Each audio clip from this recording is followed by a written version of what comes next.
Bang. Bang. We are Welcome live. back. There's the intro. I love the Daily Crypto Byte intro. I'm Jon Najarian. We've got CJ and Monty here. They are the guys that put up all the smart commentary in the room, and I'm the guy that puts up the snark.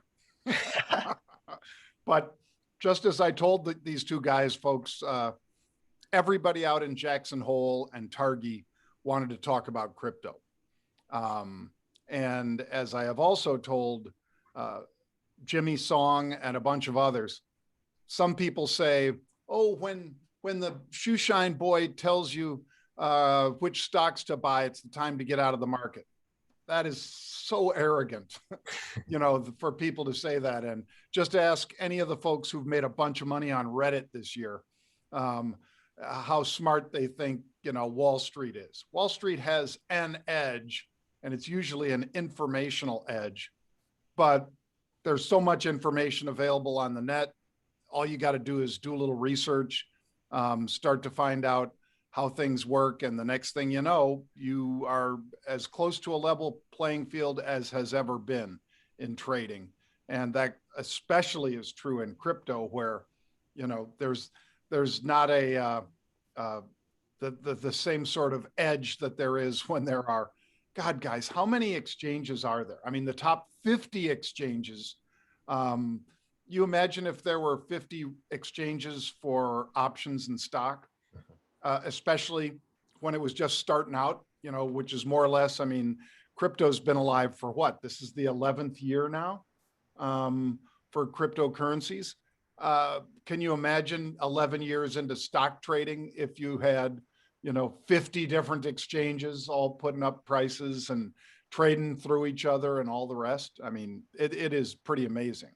So that's my rant. I'm just saying that people were interested. They weren't just saying, oh, it's a bubble. No, they were saying, how do I buy it? What's the best way for me to get in? I don't want to miss it. I think this thing's going, that kind of stuff. And I know you guys hear it all the time because, that's the world that you live in, is people, especially now that you have so many people on that chat room, and you guys do this, as well as Trade the Chain and all those other outreaches. People got to know you by face, right? Oh, yeah. And I think you make such a good point, John, especially with crypto. Like there's some major differences between crypto and the legacy markets. And one thing I think is the importance that the retail trader plays. I think we've recently discovered the power of the retail trader in traditional markets with the whole Reddit GameStop thing. But I think in crypto, it's kind of been well known since 2017 that the retail trader is so important to this market, and they really provide a lot of the jet fuel to some of these ignition assets, like the lower cap alts that we talk about as some of our dojis of the day. So it's encouraging to hear that everyone out there in Jackson Hole is talking about crypto. So exciting times for sure. Before we jump in, I want to ask you a question, John? Sure. Because of your experience. You talk about mainstream individuals getting into the cryptocurrency market, getting into the stock market, but you look at things like 2001, and that bull market can really go on for quite a while. When you compare that and look back in like 2001, where are we in terms of like intensity compared to that? Oh, and you mean compare crypto to that, CJ, or the market Crypto in general? or equities in general? Yeah, this is so much bigger. And, back then it was, as you guys both heard, probably, they weren't born then, folks. But as you guys heard, back then in 2000, 2001, anything with a .com, they would buy it. The globe.com had a $1 billion valuation. The street.com, I think, had a $2 billion valuation. And this is no rip on Jimmy Cramer, but I think when they sold the street to a buyer a year ago, I think it traded for 17 or $20 million, something like that. So when people talk about bubbles, like I say, anything with a .com, sky what is it, SkyMart? This is the thing, you know, that catalog that used to be in the back of seat pockets of airplanes, and Sky Mall, they called it, Sky Mall. And, you know, when you're bored sitting on the plane, you're just sitting there looking through this magazine of crap you could buy. And they even tried to say that their big thing was that if you bought it while you were on the plane, since they started putting internet and so forth up on planes, if you ordered it while you were on the plane, they could have it ready for you when you landed or something like that. That thing had a $1 billion+ valuation, and it's just some dippy catalog that had nothing else going for it. Long-winded answer, CJ, but I don't think this is anything like that. And, you know, perhaps no greater example than Bitcoin. This weekend, what did we hit as far as 61 something for Bitcoin, guys? I was skiing, so I didn't see the whole thing, but I know we traded over 60,000, and I think we traded over 61. And now we're 55. I mean, it backs and fills and backs and fills. It's not just a straight line run like those stocks were back then. And, you know, I can think of so many differences, especially in crypto, between, you know, do you have fear of missing out and so forth in the markets or in crypto? Of course.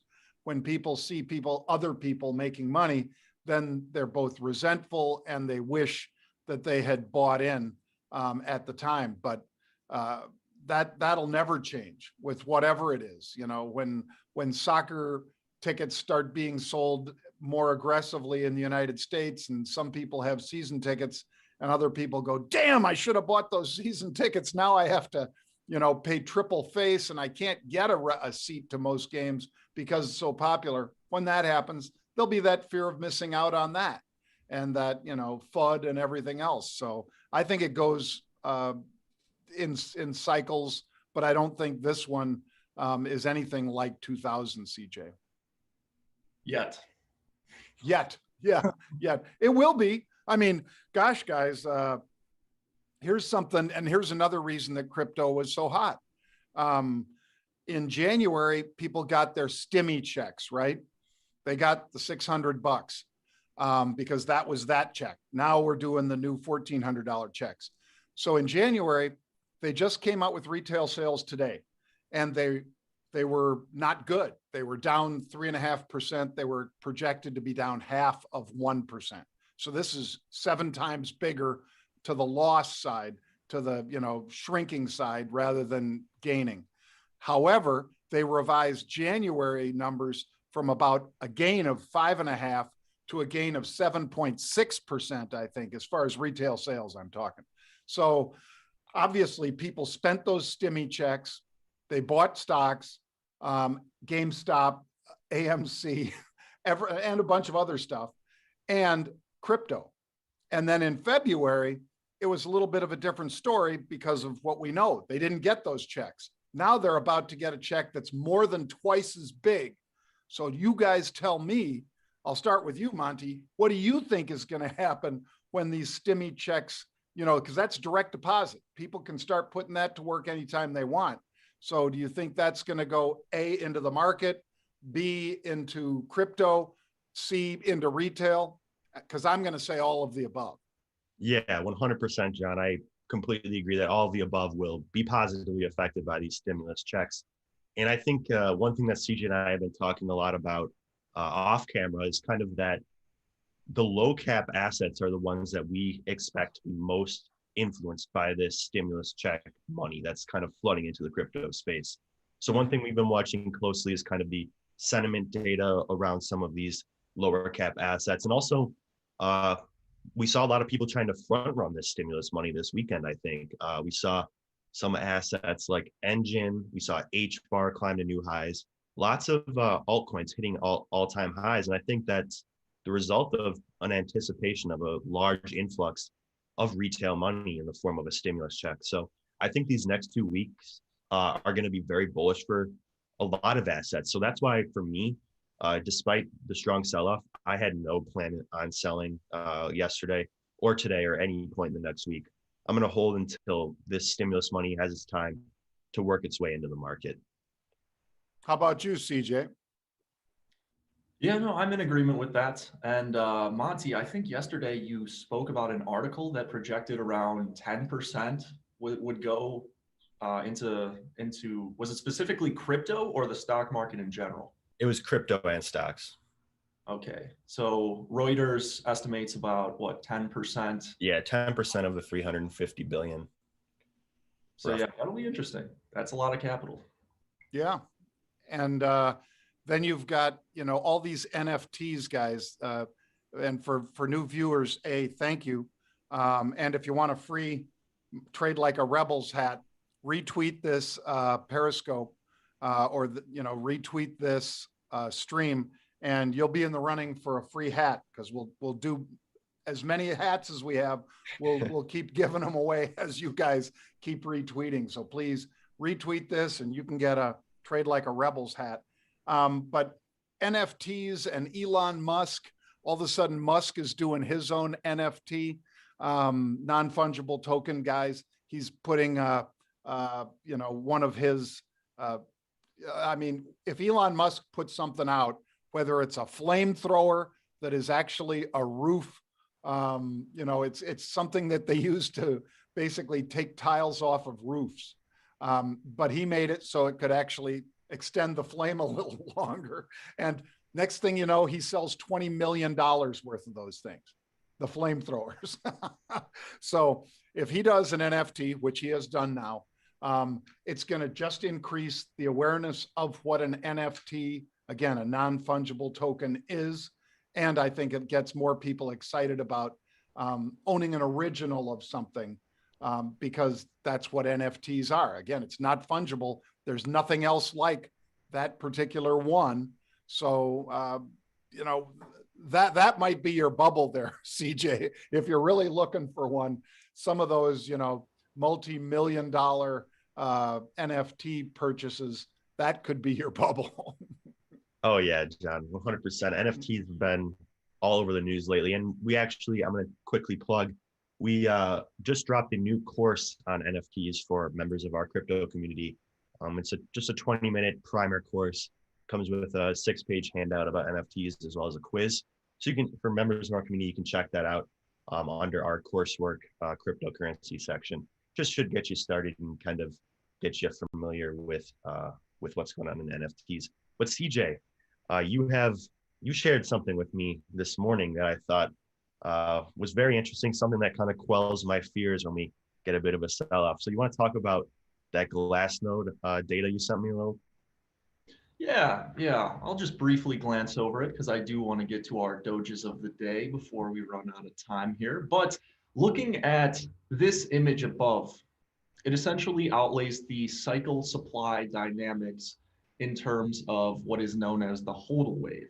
So Hodl waves present a view on the proportion of supply that is held by UTXOs of different lifespans. So in other words, as old coins are spent to realize profits, they convert from old to young, and their lifespan is reset to 0. So as you can see, our current supply has only about 35.9%, which is kind of older, or rather younger than 6 months. And so when we get these double tops or these blow off tops in historic markets, including 2013, the amount of circulating supply younger than 6 months usually continues to increase and peaks at usually 50% or more.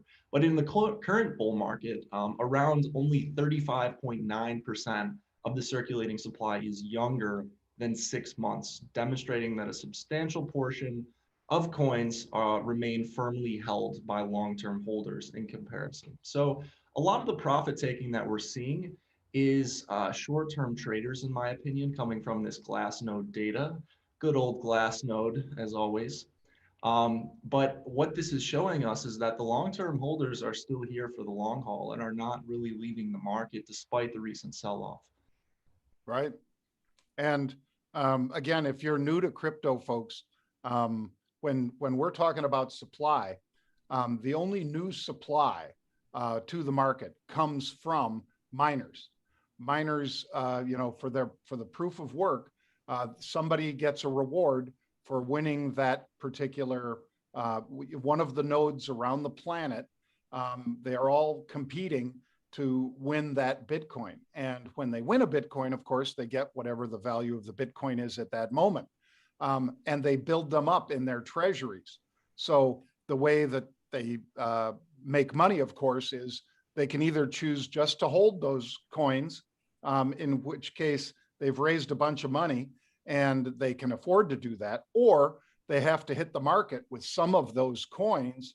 And they do it much like people when they have stock, like, for instance, Jeff Bezos, or anybody that owns an awful lot of stock in their company. They dribble a little bit out at a time. They don't want to hit the market with, a huge block of it. They dribble a little bit out here and there to pay for their overhead or because that's their business model. A lot of the miners' business model is not really to sell. It is just to hodl. And so they've raised, tens of millions, in some cases, hundreds of millions of dollars to run their mining farms or whatever. And once they get enough coins, they just continue to put them into their treasury and hold them, and perhaps negotiate trades with people like Elon Musk when he wants to buy 1.5 billion of coins for out of the Tesla treasury of US dollars. He might go to one of those miners through an intermediary and buy that as a block rather than sitting there, just trying to buy them, one at a time, 10 at a time or whatever. Even though they're 50,000 plus a piece, it takes you a long time to get to 1.5 billion if you're doing 2s and 3s. So that's just to kind of throw it out there for that chart that CJ just showed you from Glassnode. That supply, that's where the supply is coming from, the miners. That's the only new supply on the market. There is no Fed printing like there is in dollars. That's right, John. All right, well, we're about 15 minutes in, so what do you guys say we get to our doges of the day? All right, let me see that doge. There he is. He's riding the rocket ship. CJ, yesterday when we were talking about VGX, I think you made some really great points, and I think a lot of people will want to hear your take on Voyager Token, as not only are they a sponsor of this show, but also it's been kind of an interesting asset price-wise over the last week or so. So you want to talk about that one real quick? Yeah, of course. We had a very nice price increase in Voyager Token amidst the broader market sell-off yesterday, as Voyager decided to change their interest percentage on the Voyager Token from 3% to 5%. Some of the community, after seeing the new March interest rates, they said, hey, can you guys bump up VGX a little bit? And so Steve says, yep, as you wish. And that's really just another great reflection about how Voyager listens to their customers and is doing their absolute best to provide a great service for those looking to grow their wealth in crypto. But in terms of actual price and looking at the analysis, the one double-edged sword that you have to remember in this market is the international participants. About 65% or even 70% of the volume on VGX comes from Binance in the international market. And so those are users who don't necessarily have an intrinsic reason to hold for the long term because they're not seeing the interest benefits like the North American users. They're still trading just as if it's a price. They want a volatile asset in which they can, either long or short. It doesn't matter to them. But what we've seen on the chart here is Voyager's performance relative to Bitcoin. And you can see we had that massive run up when price went up all the way to $7. Ever since then, it's corrected hard, and those international traders got on the other side of the trade and shorted it all the way down. But yesterday, after that bit of news coming from Steve Ehrlich and Voyager, we had a very nice bounce off of support, which was very promising to see. And it inclines me to believe that we may be in for some bullish price action and near a bottom in the interim. We're also going to have Steve Ehrlich on Trade the Chain later today. We're going to try to get him nailed down on a date for the token swap, but can't hold him to it. So hopefully we hear some more positive news coming out of that, but it looks like VGX has hit a potential bottom in the short term, judging by this bounce off of support. So definitely going to be watching that one throughout the rest of the week. That's good to hear, CJ, because although you are one of Voyager's biggest fans, I know you can also be their toughest critic. So I was glad to see that Steve made you happy with that change to the 5% interest. Well, it's nearly double, right? I mean, you go from 3% to 5% for your deposited Voyager tokens. That's a big deal. And doesn't it also enhance your interest yield on other coins, guys? I can't remember how many you have to do that, but I think it does that as well, CJ, right? The actual percentage boost was not increased, I don't believe, but the amount required in which you need to hold in order to get that boost was decreased. So it allows more people to receive those benefits.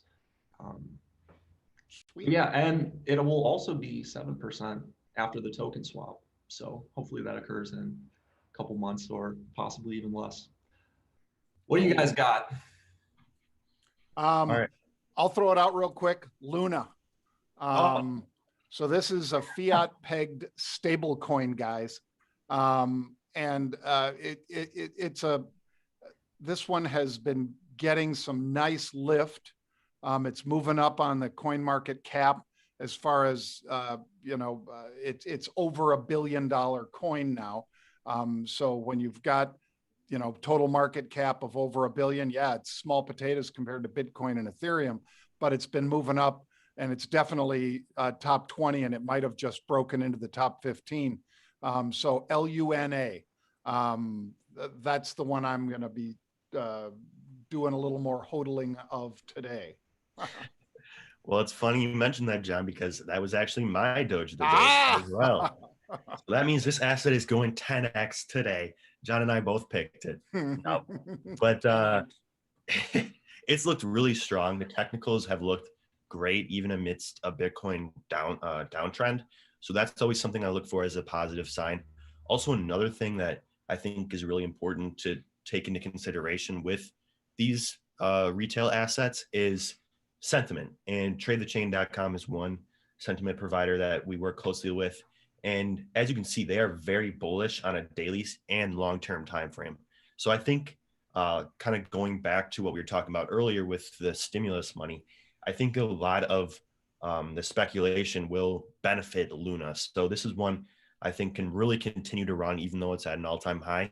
And I think the next 2 weeks are going to be a good one for Luna. Yeah. And by the way, folks, I misspoke. What I meant to say was they traded $1 billion worth of Luna. It's like almost 8 billion market cap. So like I say, I misspoke when I said $1 billion.